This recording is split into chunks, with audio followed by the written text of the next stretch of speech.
Okay, we have one of those occasions where 0 times the changeover. So I shall start immediately. I'm Sarah Worthington and I chair LSE Press. And LSE Press had the good fortune to be the publisher of this book that we're here to launch. And it's a great pleasure to welcome you here and online to the launch of Doing Open Social Science. As Beth said, we've got all the authors of the book speaking on one by one and then being here for Q&A. They will speak for, well, we've got a whole hour. They will speak and then we'll have time for Q&A.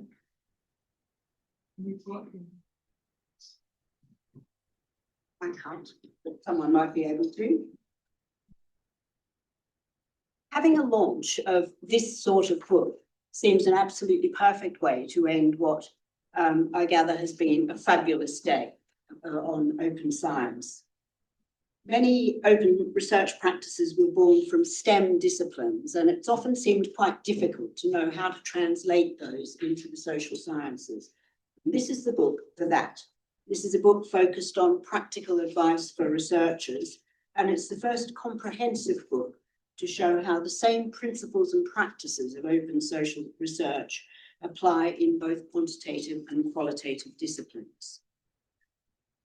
Before I introduce the authors, I want to say this book couldn't have been published and we wouldn't have been here today launching the book, but for the financial support from CIVICA.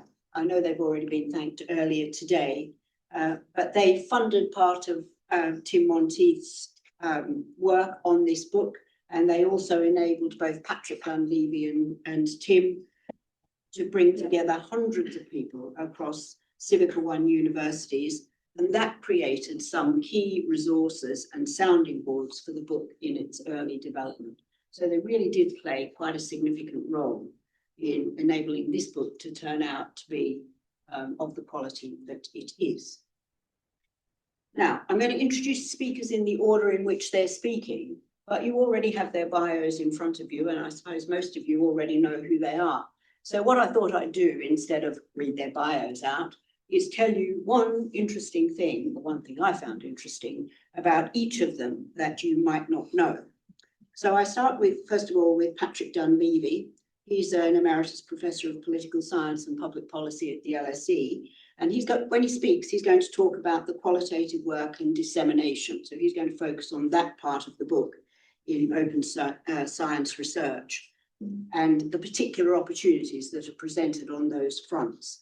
But the surprise fact that Patrick gave me indicated to me that he and I must be roughly the same generation, because I started off as a science student and he told me that in his first year doing PhD research at Nuffield College, he had to use a clockwork computer that was apparently about this size and weighed a ton. And then slightly later on in this PhD process, when he was learning to use computers, he had to use punched cards of inputs, and I can remember doing exactly that. It was painful.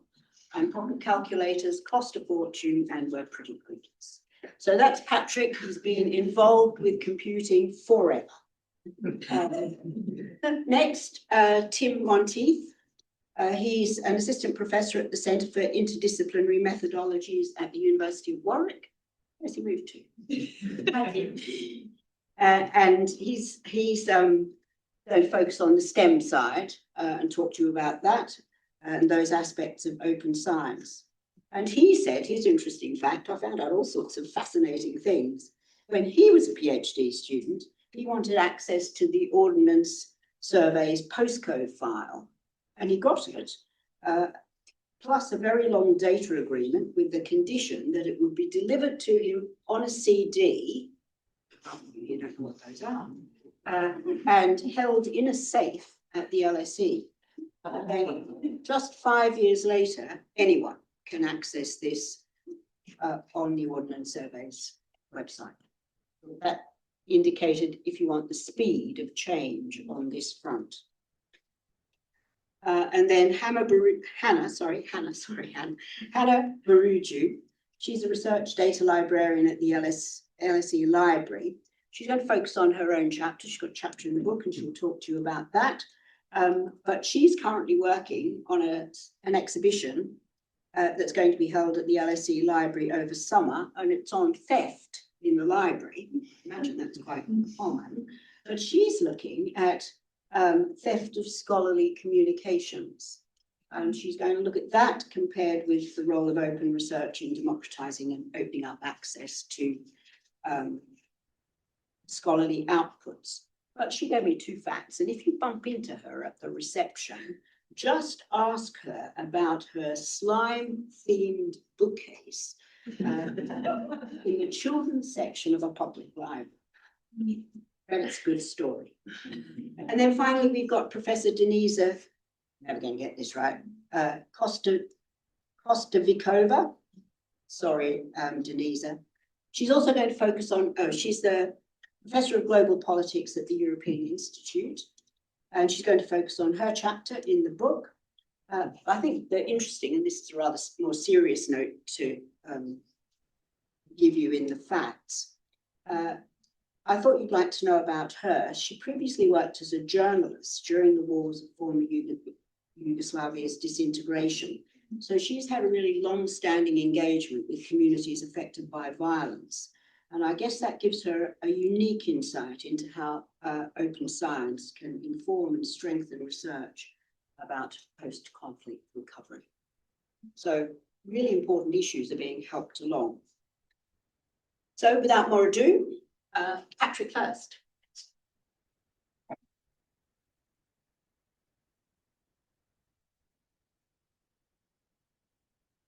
So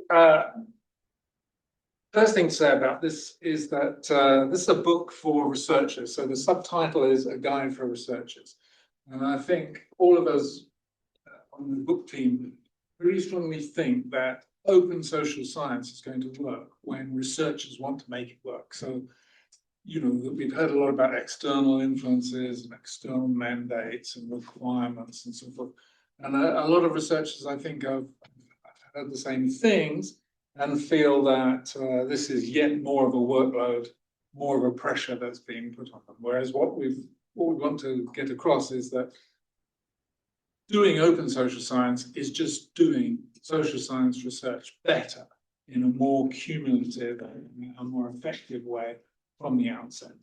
So that's really our perspective. And we're just going to sort of work through the chapters to say a few words about each one. And my colleagues will say work about their bits. So the first part of the book is about the open social science agenda and how it's not the same as open science in STEM. So open science in STEM has a particular sort of dynamic. And there's been a tendency to sort of do bricolage, so pick a little bit of, oh, they're doing that over in biology, let's bring that over here. And they're doing this in astrophysics, let's bring that over here. And try and apply these in social science. Whereas what we really need is something that's much more coherent, much more cross-disciplinary in the social science group, much more well thought out and adapted for the differences in our methods and our subject matter and our situations compared with STEM sciences. So that's as a chapter really discussing the STEM science approach and the lessons we can draw for social science. And one of those is that at the moment, is widely seen in social science a bit of a cross tension, if you like, between things like pre-registering research before you do it and undertaking exploratory research or undertaking research at all in very rapidly socially changing environments. And these issues really are the same issues across all the different social sciences. It's very important to stress that this is a book that's not for, you know, this or that science. It's about the whole discipline group and how we need to move it as a whole towards open science practices. And so you have the core social sciences, and you have the mixed humanities and social science disciplines, including law, other things. And you have overlaps with the STEM disciplines in geography, psychology, and health studies, information systems, and even some parts now of mathematics and statistics. And then over in actual core humanities, you have history and philosophy, which are really moving in much the same way as the social sciences and heavily influenced by the social sciences. So this is a huge zone of influence that we're trying to get everybody involved to think about the issues. And of course, there'll be differences from one discipline to another, but the essential issue is a disciplinary group issue. And what we're trying in the book to do is to make social science research accumulate. That's what open social science is about. It's about not doing yet another study of something from scratch, not ignoring what's been done before because you can't access it. Thinking about what the data is that's available, thinking about how much you can reuse, how much you can add, what needs to be added, and particularly thinking about the 4 categories of work that we've got here in the middle of the table. So, you know, if we can take data that's used in one study and analyze it in the same way and get the same results, then it's reproducible. Doesn't sound like very much, but actually very hard to do. And we've had replication crises that are actually reproducibility crises, really, in quite a number of social science disciplines already. Then we might use the data and analyze it in a different way and get the same results that gel with what we've found before. So we've got a different method, a different set of approaches methodologically, and that's replicable. And if we can then use the data in, sorry, that's robust work, I'm going down the columns. But if we can then look at different data, analyze it in the same way, find the same results, we've got replicable work. And then if we can look at different data in different methods, get broadly consistent or accumulating findings, then we've got generalizable work. So we really, this framework comes from the Turing project, which is a computational science project, but I think it's a really challenging thing for us to think about. How can we get to, you know, social science research that accumulates? Now, how is it happening? We don't have up-to-date data. This data that I have here comes from 2018, so it's quite a long way back, and it's from US studies. And basically, this study asked social scientists, have you ever used any of these practices? And the 4 practices were, the 3 practices were posting data or code online, posting study instruments like interviews and interview practices and surveys online, and pre-registering hypotheses or analysis. And you can see that there are some big differences between 3 categories of social scientists. So on the left-hand side, we have experimental social scientists, and they have much higher numbers than anybody else on posting data or code online and posting study instruments online. And we're beginning to increase sharply on pre-registration hypotheses or analysis. And then we have quantitative work that's not experimental. And they were high on posting data or code online, rather slow on developing posting study instruments online, and pre-registration was quite low at that point. Whereas if we go over to qualitative social scientists or people doing theoretical work, they were obviously much lower down on all 3 of these things.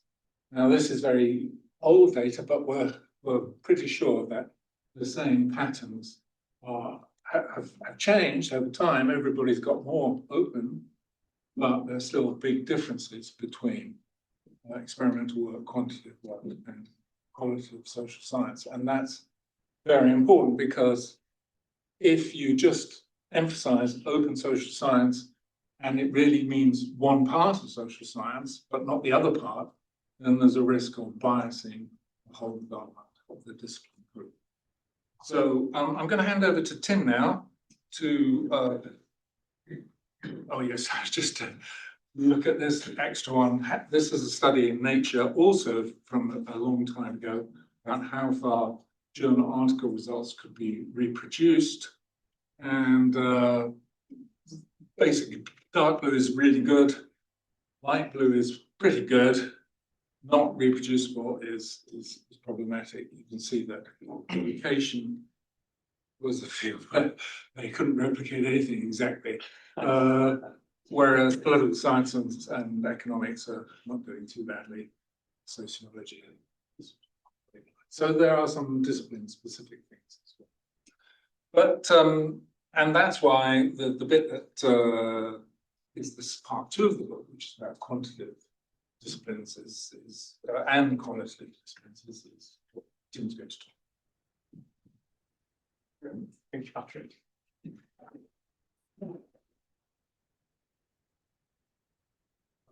I've got a much shorter fiction to talk through, and I'll also hand over to Hannah to talk about her chapter on writing data management plans. Once I've gone through my bits as well. So in part 2, what we wanted to think about, we kind of set out our agenda for open social science, very much kind of following on from what Patrick was saying, that we in this book really want to set out the idea that open social science isn't something we've defined. Exactly what that is, how it's going to be put into practice, and what it means, is something that's still an ongoing project for social sciences, and one that, of course, is going to naturally differ across discipline groups. But in this second section, what we were trying to think about a little bit is kind of the common practices of doing research that is broadly similar across all social science groups. Whether that is quantitative or qualitative work, and kind of thinking in some high-level ways about how can ideas of openness be brought into patterns of working, into our workflows. But again, as kind of Patrick laid out already, isn't kind of a funder-led requirement or something that's being metricized, people feel is onerous on them, but something that people want to adopt and take on because they think it's better for their working practices, it's more efficient for them, they see the benefits from their work. And this is kind of where this first chapter really started to take shape. We thought about what is the research process, and kind of what is it you're doing when you're researching. And fundamental to kind of any field research is really recording what it is you're doing, why you're doing it, building that up from kind of the inception of ideas you might have for a new project all the way to kind of final monographic articles and books. And we kind of wanted to stand back a little bit here and think through how that works, what it might mean, and take this broader view of it's not specific to a specific project. We don't have specific answers for exactly how you should do it, but kind of some high-level principles that people can be thinking about and thinking long-term about. You know, if you have a successful research career, you're going to end up with 20, 30 years worth of documents. That once would have been kind of filing cabinets worth of paper, but now could easily be hundreds of thousands of files on the computer. And kind of thinking about how you're going to organize that data, how you're going to move between projects, keep record of data is really, really important. So we start with some examples of kind of what can go wrong and cautionary tales of why it's important to think this through. But then to think through kind of what do I need to record? Why is it important to me? How am I going to be recording it? And this isn't about having a perfect system that's capturing everything in detail or is super granular, but what's going to be most effective for you as a researcher and the kind of research you're conducting and that fits in with your workflow. And kind of how can you build that up and develop it so that it's something that both works for you, but both kind of works in things like software, ways in which you're going to be able to collaborate with the researchers, ways in which you're going to be able to track your research as it develops and progresses. So you'll be able to see ways in which maybe assumptions have changed through the research, be able to track that through the work too. And hopefully it's a very useful chapter to people across the social sciences to kind of be reflective on their process, think about how it is their working practices work, but also how could openness be built into that in a way that is effective and works for them. The second chapter in this section addresses a problem that I think has come up maybe a few times in some of people's presentations today. A big part of the open science movement has been making sure that data is publicly accessible, open to anyone online. But we've less focused on actually how is that data being used? How are people going to use that data for what purpose? So we think through, again, what that might mean in a social science context, and both thinking through qualitative and quantitative aspects. This one's a little bit more focused on kind of on the quantitative side of things, but I think some of the questions we're asking here are kind of equally applicable to qualitative research. Firstly, kind of thinking through, is it appropriate to what you're doing to work with other people's data? What kind of research or questions that are being asked lends itself to the reuse of this data? Thinking through things like both limitations in terms of resources, but also in terms of kind of how data can be analysed, what you do with it. We then go through kind of how you can evaluate data sources. Not all data is created equal, even if it's open. So how can you think through, maybe I have an idea, project I want to pursue, I think there's some open data out there. How do I go about selecting which data set is appropriate for my work? How can I weigh up the different options between them? Thinking through data cleaning and how you're going to work with the data that's specific to the project. I think it's something that in kind of data-heavy projects or when you're working with other people's data takes up a huge amount of time and is an incredibly important part of kind of what your research ends up showing, how your data can be interpreted, whether it's reproducible or not. But it's something that tends to get sidelined in kind of the writing of the discussion process. It's something that happens a little bit more behind the scenes, kind of express that more explicitly. But also thinking through what are the opportunities in terms of reusing other people's data or combining data sets in new and interesting ways that allow us to maybe ask novel questions that maybe not the original purpose with which that data set was created, but that can help us answer new questions or can be looked at in a different light. And kind of building on Patrick's earlier point about thinking of social sciences, social science data, social science research questions in a way that can be cumulative. That you may be collecting your own data, but is there a way in which this can build on top of something that's already been done that really enhances your research and your findings in a way, again, that's working for individual researchers themselves and that they feel is bringing something interesting and useful to their work. And then finally, I think this is maybe a little bit more of a speculative chapter, but thinking through replication, archives, and research methods chapter. So on the one hand, a replication archive, often very quantitative, often you can download data, run the code, produce the same results. That's kind of pre-established. But thinking about kind of potential futures in terms of research methods, annexes for books, PhDs, maybe for articles, rather than maybe trying to fit everything to a very small methods section. Why don't we have materials, commentaries, explanations for how things were done in separate sections or attached repositories to go along with articles? Kind of drawing on some of the work that was kind of discussed earlier in Joe's presentation about that we can think more openly, more experimentally about how we are sharing and presenting data in ways that can be of reuse, of use to other researchers in completely new and different contexts, thinking through ideas of what this can be, what reuse can be, it isn't drawn kind of strictly from kind of the quantitative, we download it, we run the code on it, but actually thinking through that I can read someone else's data or some of the decisions that they've made in a way that's really informing what I'm thinking or what I'm doing in my own research.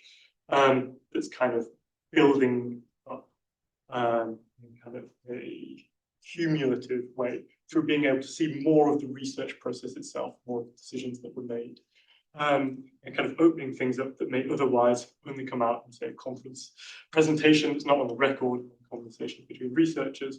Actually, that can be something that becomes a resource that can be drawn on by researchers in the future and from all sorts of unexpected places that we thought about. So that kind of sums up that section. But we have missed a chapter, Hannah's chapter, so I'll hand over to her to introduce writing data management plans.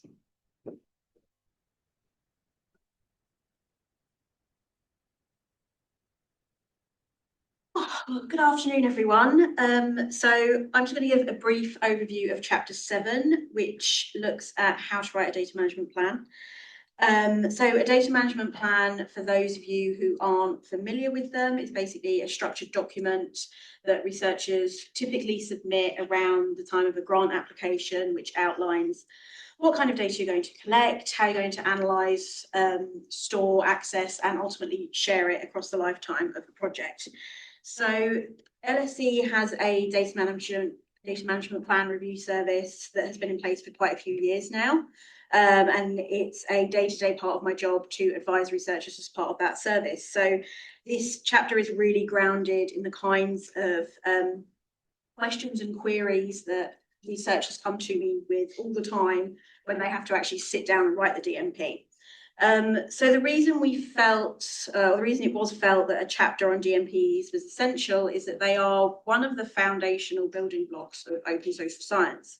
And the reason for this is that the grant application, they're submitted at the grant application stage. So this means they're often the first opportunity that a funder has to review a researcher's understanding of and commitment to open social science.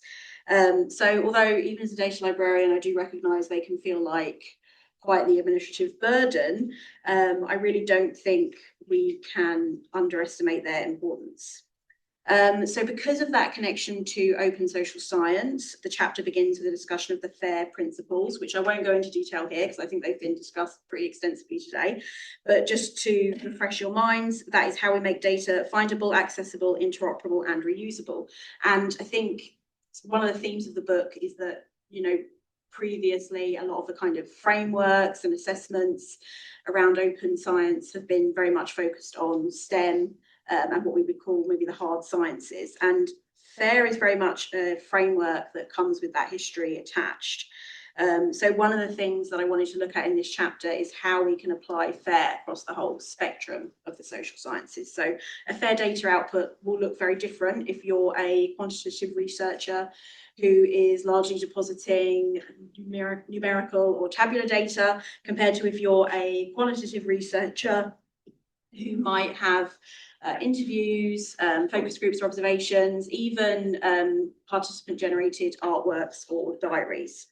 So one of the things the chapter really tries to explore is how FAIR can actually be applied meaningfully across the whole spectrum of the social sciences, because, as Patrick has said, this is a whole discipline book.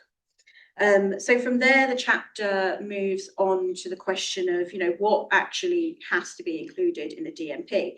And this question did turn out to be a little bit more complicated to answer than I thought. I found one study, I think they'd looked at US funder templates, and they kind of collated about 50 templates. And they found 43 different topics that could be included in a data management plan across those templates.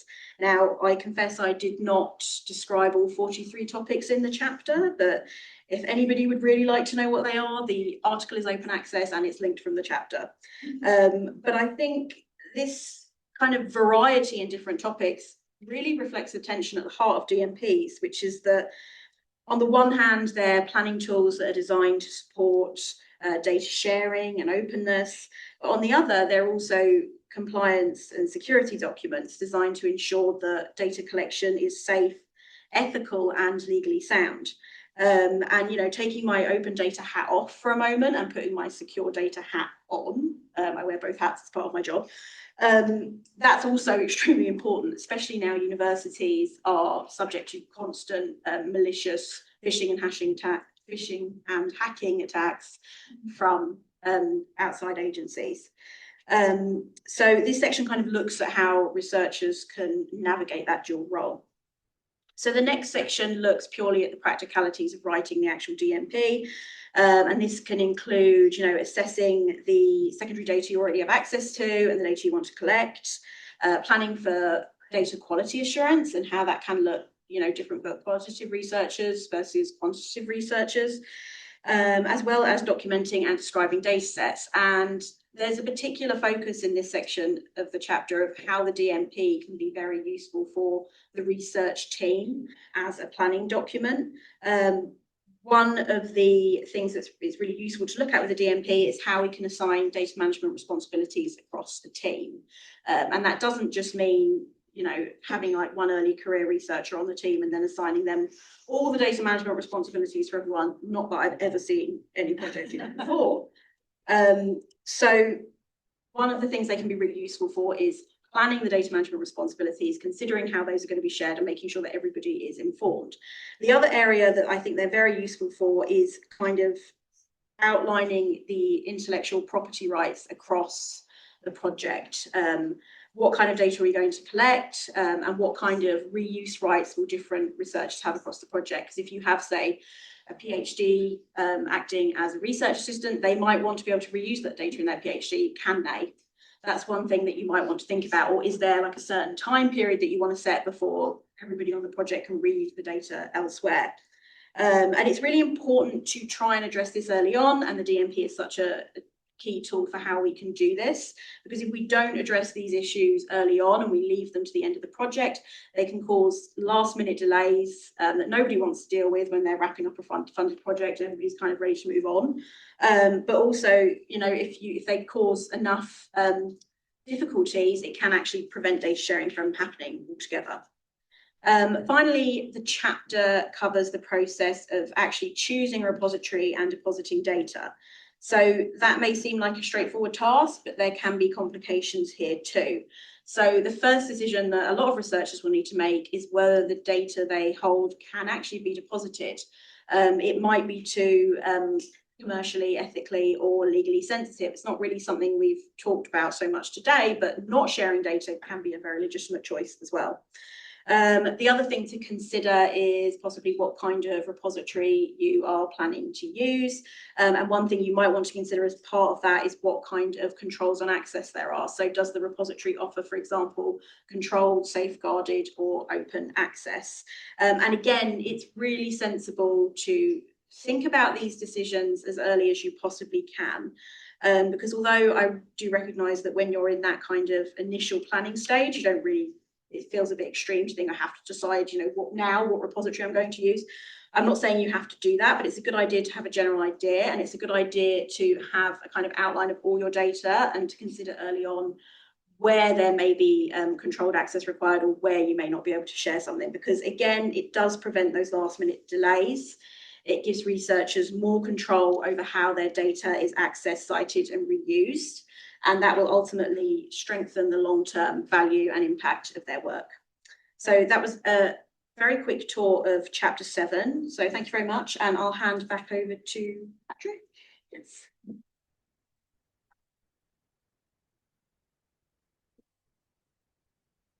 Yeah, I just want to say a few words about qualitative research, which is the focus of part 3 of the book. And qualitative research is, as we've seen, tends to lag. And that's because it's actually very difficult to do replicable and reproducible work in qualitative disciplines, because, for example, you can only really do them once. They're very time specific. The interactions are often very specific to the researcher and the participants and so on. A lot of qualitative research is exploratory, and so it makes it harder to pre-register what you're going to do. And of course, there's a lot of mid-term, mid-course adjustments that often get made in qualitative research. There's interviewing and other sources can perhaps induce in the researcher a recognition that they had the wrong idea when they started with the research and changed the direction. The question is, how can you do that in ways that are legitimate and transparent and can build confidence in the provenance of the research, and particularly for interview-based research, case studies of fieldwork, systematic documentation analysis. We've made a lot of progress in recent years. We've not made very much progress with archival data, and historians are particularly the sort of last bastions of the people who don't like open science methods at all. But there is a chapter on that which I won't say anything very much about. I'll just say a few words about interviews. And really the important thing that's happened on interviews is that you have closed interviews which you can't quote at all, you have non-attributable interviews where you have to anonymize, and you have open on the record interviews where you can show the provenance of quotes and so forth directly. And the question is, how can we manage these? And over time, most academic work has been closed or non-attributable, and the chapter discusses how you can shift it from that towards more open and transparent interviewing. And in particular, there have been some interesting developments like, for example, remote interviewing via Teams or Zoom, where you can get very good transcripts and you can download the whole file and you've got the video and the audio and sort of face-to-face. So that's made a big difference to the practicalities of interviewing, and also a big difference increasingly, you'll see in the journals now, the number of interviews that you have to do has gone up because of it's easier to do these kind of interviews. So, there are pros and cons, but perhaps we need to think about really moving towards a thing where interviews are sort of like mini podcasts that you take, and they're basically open, and you post them up in that way directly, and you get commentary from people and commentary from the interviewee. But there's also a lot that can be done in terms of presenting data in what you might call a jittered manner. So you've anonymized the data, but you can nonetheless present evidence from coded interviews that actually gets to a lot of what's going on in a whole set of interviews without betraying the anonymity of any given person. And creating quantitative metrics from interviews using innovative methods were also discussed in the chapter. So that's an important aspect. In case study analysis, there's a lot to be done in terms of, specifying and depositing the casing rationale, and then explaining why that may have changed, where things have been moved out of scope or into scope as the research develops. Giving enhanced contextual settings for cases, using more quantitative comparative analysis is a very important thing, and the developing use of systematic review for pulling together cases across lots of different studies. So again, shifting towards getting some quantitative metric out of cases can be useful. And finally, just to say a bit about systematic documentation analysis. Well, obviously, an increasing proportion of the works, the contents that we're analysing in social sciences are being deposited online, especially by governments and through national archives and so on. And they're inherently digital from the start, and therefore you can assemble or curate, if you like, for any given project, a whole set of documents that goes with the project. And that's a very big, important step in showing. It's more of a sort of show and tell kind of philosophy, rather than just relying on individual quotes and so on in published works. So again, there's a huge amount of work being done on coding text and getting quantitative metrics out of text and showing that the qualitative analysis fits with what the quantitative coding suggests. And that's really confidence strengthening for readers and reusers. And then finally, since we're skipping archives, the last bit really of this whole qualitative work is about citizen social science. I'm just going to hand over to Denisa to tell us a bit about it.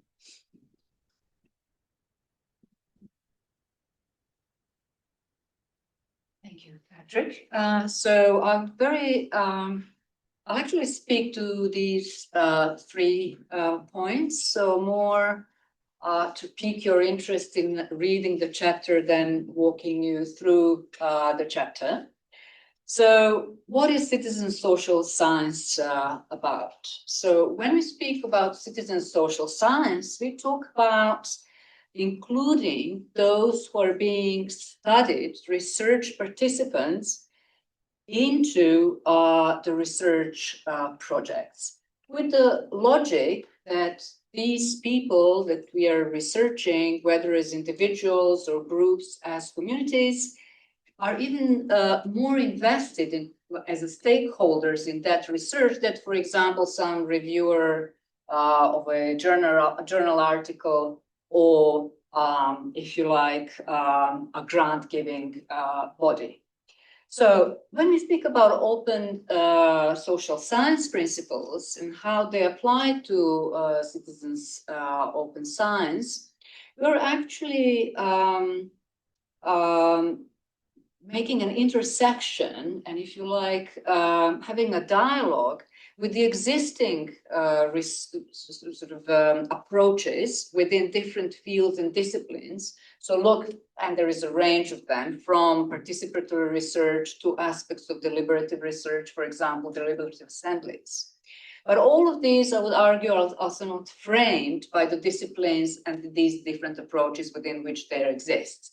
So when we look at these practices from the open science perspective, what we are doing is we are widening and deepening them, okay, to be sort of aware of all of the entire repertoires of openness.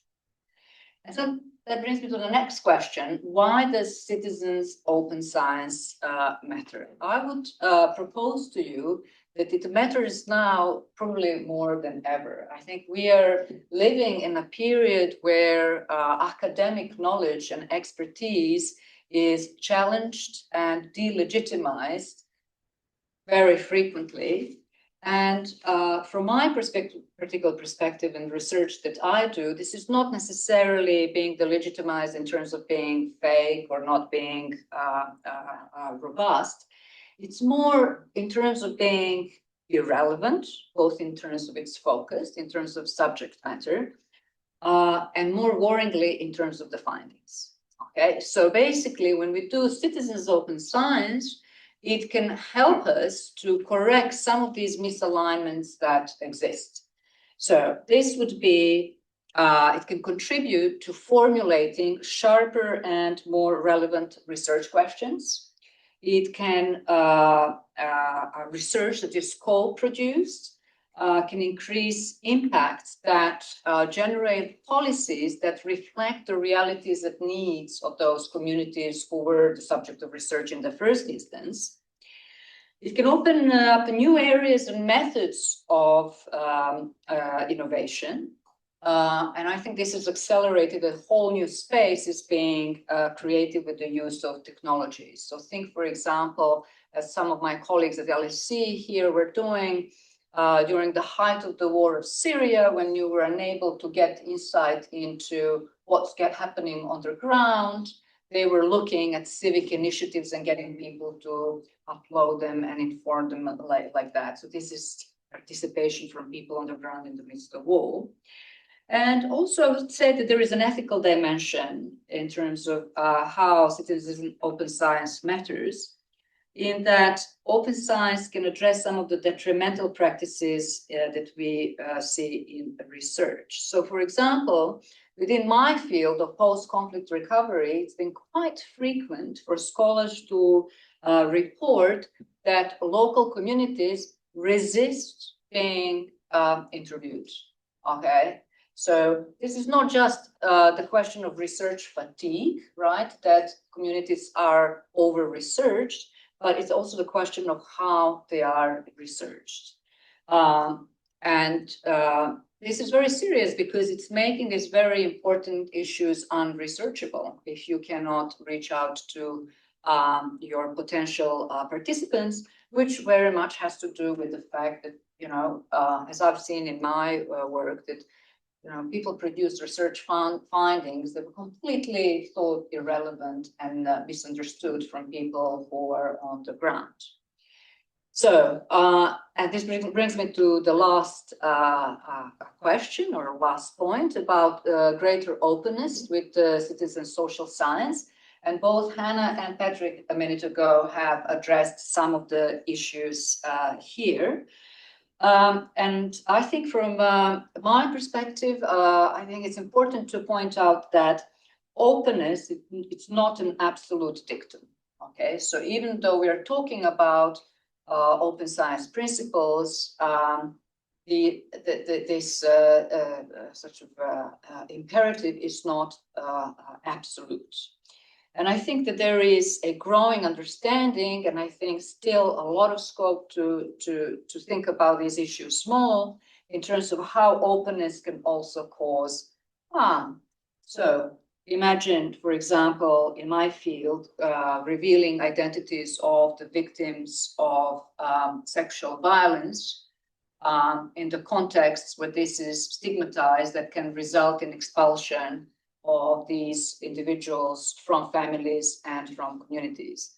But the question here is, it's not just the, you know, you don't resolve the problem just by anonymizing the transcripts, right? Because people, identities can be revealed kind of in a sideways way by, for example, you know, just descriptively providing information about the locations or where people live. So the chapter addresses this and other dilemmas where open science principles and imperative research, this is the foundational idea of research ethics, such as participant safety and their involvement, they pull in different and opposite directions, and they need to be reconciled in an ethical manner. So I'll just here recap something that we've discussed before. I think it is important to highlight that open science as an orientation accommodates opening of research at different stages. So that is quite important. So yes, we are talking about it being applicable throughout the research cycle, but it doesn't mean that if we have all these concerns in mind, that it cannot be opened at some and maybe not at others, other parts of the research cycle. And just to return to the point of ethics, I think if I can share one experience that I've had recently within the last project that I was doing, is that the value of citizens' open science can become poignantly clear to researchers. So within the last project, where we looked at justice interactions and peace building, and that is how people discuss war crimes, we organized, thanks to the funding that we had, a meeting where we shared our research findings with civil society activists who work with these issues facing the legacies of mass atrocity in the Balkans. And one participant, she was so grateful, and she said, "Thank you so much for inviting us." She said, "Researchers always use us to obtain information, and they never invite us to share and discuss their findings."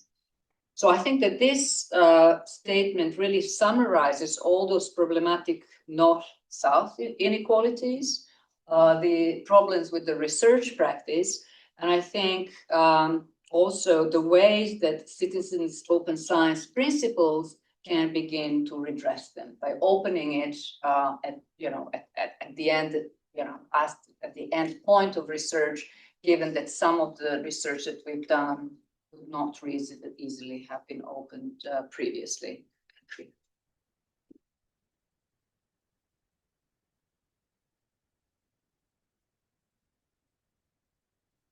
Sorry, I just want to also say that there is a last part of the book which is about communicating openness and thinking about how you present results well to a wide audience. Thinking about publishing in open access, we've discussed this already in the thing, but publishing open access is not straightforward, and there remain many difficulties to think about, particularly if you're publishing books. So there's still a lot of work to do on that, even if journal articles have moved across. And then to say that achieving open science is a 1 or 2 decades agenda. We're living in an open social science era. And we have to, as previous speakers have stressed, we have to move some older colleagues along so as they recognize that the agenda has changed and that the whole way in which social science works is going to change. And even since we finished writing the book, I can tell you that the accumulation of changes already induced by large language models and other artificial intelligence approaches has been very striking already. And so this is a field where practice is going to have to evolve very rapidly for the next decade, at least, maybe 2 decades. So thank you very much for listening. I'm sorry we went on a bit too long, but we could still maybe take some questions.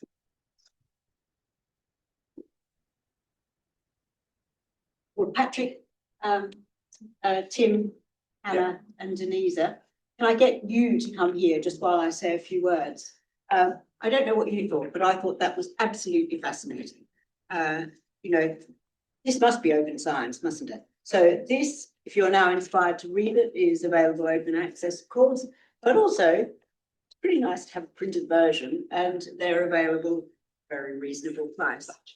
But I think the thing that got me was, didn't it make you think about all the things in your own discipline? It made me think, as a lawyer, this would be my question to everybody, as a lawyer, what would I be doing to do this? In my previous life, I was working in a laboratory trying to find a cure for melanoma.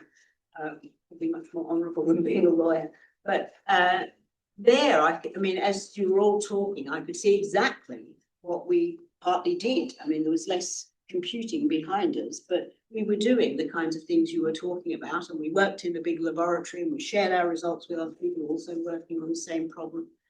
And it all fit very neatly. But as a lawyer, I almost feel like lawyers who are doing, English literature scholars, philosophers, what are you doing in open science? So we have time for a few questions. I'll take them from the room. Rosie will take them from online. Let's see how many we can fit in. Questions from the room. Before we go to questions, can I just jump into the slides should have been updated. You don't have to buy it off Amazon. EPUB and Mobi versions are available on the LSE Press website. Completely free. Completely free. So, yeah. So you don't have to, unless you want a paper copy, you don't have to spend any money anywhere. Thanks, Tim. Questions from the room?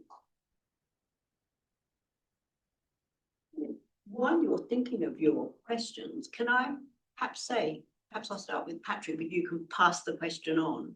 What do lawyers do? I mean, in your early slide, you had the people doing quantitative stuff, much use, and then right down to the people like me. I could almost feel as though there was a circle around those humanities people and lawyers.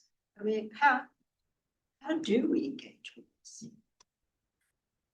Right. Well, that's probably at the limits of my knowledge. But so the sort of general trend in open science is to move beyond just relying on publishing papers and then having little footnotes that are the provenance that support the paper. Yeah. So that means more of an effort to sort of think about what the project is and specify that in advance, and then to post a version of it, and then to update that version as the work unfolds. So, for example, suppose we wanted to discuss the politicization of the Supreme Court of the USA, which is one of the dominant influences on lots of things happening in the USA and wider. That's a kind of thing where I think it would be really useful to know where people are coming from, what boundaries they're drawing to their analysis, what the analysis has changed in terms of their initial position, and so forth. And then perhaps they could supplement the article with a curated collection of the key judgments and documents so that other people can look at the thing and see if their analysis and their conclusion adds up and makes sense. And those sorts of changes, really, moving away from I footnoted a document you'll never read, so just take it as given. Really, that's really one of the key movements I think that's happening. Thanks, Patrick. I had a very specific note to that. So, for example, something like reference management software. Maybe I'm preaching to the crowd here, but we can think of reference management software as building of our own personal library over our research career. There is a legal version of Zotero. I use that. Which is very, very good. And for example, making kind of almost like a reading list or kind of case list available that's wider than maybe just what is cited in a particular article could be something that would be very useful to lots of people working in law instead of just academics. So I think one example that's very specific to your question. And fits the model. I am now being given the wrap up. So can I do a couple of things? First of all, can I thank the speakers? Can I thank Patrick, Tim, Hannah and Denisa? That was absolutely fabulous. Can I thank the audience here, and can I apologise for not leaving you space to answer questions? And can I hand over to Rosie to close the conference properly? But thank you to our speakers.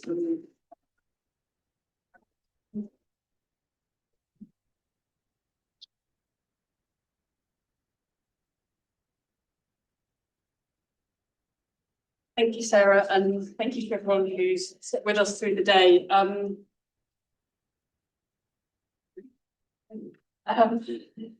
forgot which floor we were going to. I've really enjoyed today. I hope everyone else has. I think it's been really invigorating discussions. So yes, thank you to Sarah, Patrick and colleagues for that last panel discussion.